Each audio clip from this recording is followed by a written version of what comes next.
Fresno, Fresno, that's my hometown. Fresno, Fresno, that's my hometown. Welcome back to The Place of Places, a chapter-by-chapter analysis of William Saroyan's 1972 memoir, Places Where I've Done Time. Now we head back to the old days. The Bijou Theater, J Street, Fresno, 1918. As is the pattern of this book so far, we follow up a difficult chapter with one full of love, relief, and cheer. Here we return to Saroyan's boyhood in Fresno, the Bijou Theater. It's not pronounced the French way. If you called it that, nobody in town would know what you were talking about. To young Willie, it was a great place without boundaries, where boys would spend hours watching silent films and newsreels and yelling at the screen in their native tongues, Armenian, Mexican, Italian, and Russian, which was actually the Volgan German immigrants.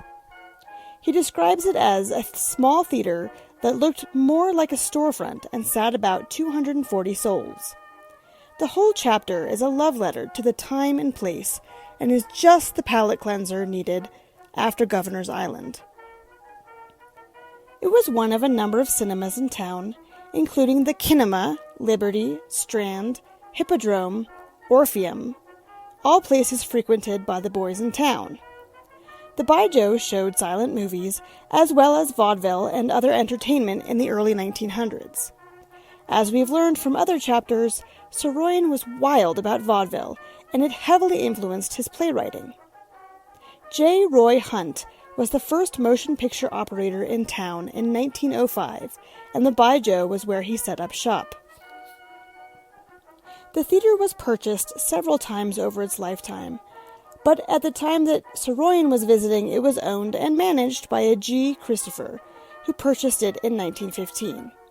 By 1918, Christopher was catering to the swarms of Fresno boys who would take over the theater, spending hours there, watching and rewatching the films, chewing and spitting out sunflower seeds, and generally being monstrous.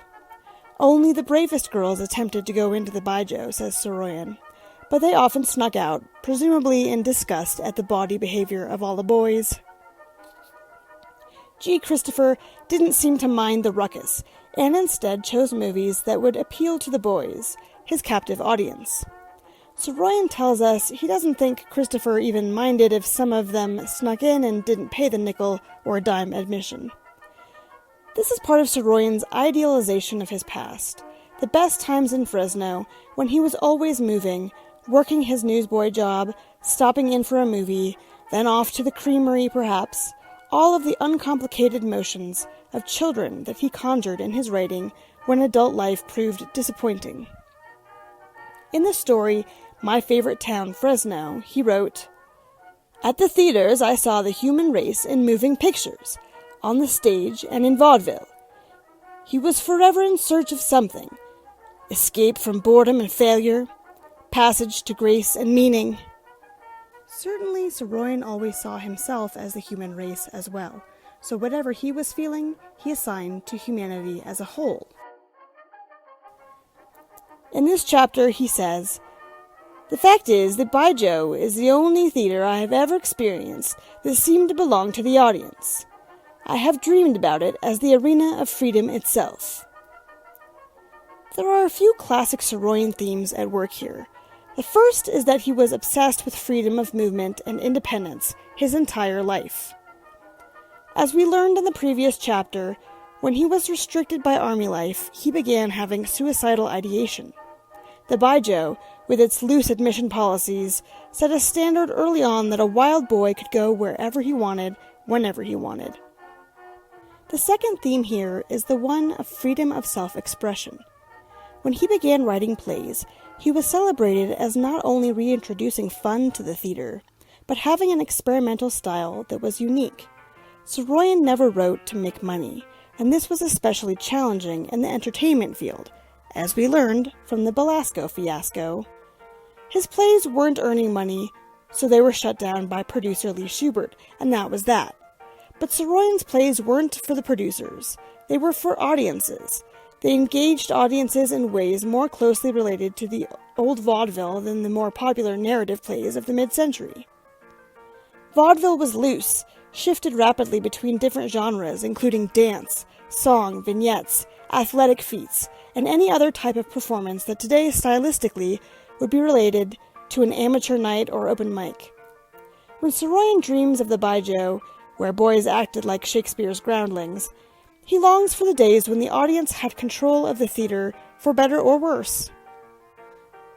By the time he got to Broadway, live theater was a much stuffier place, cemented in its genres that blandly appealed to the masses, but didn't actually engage with them.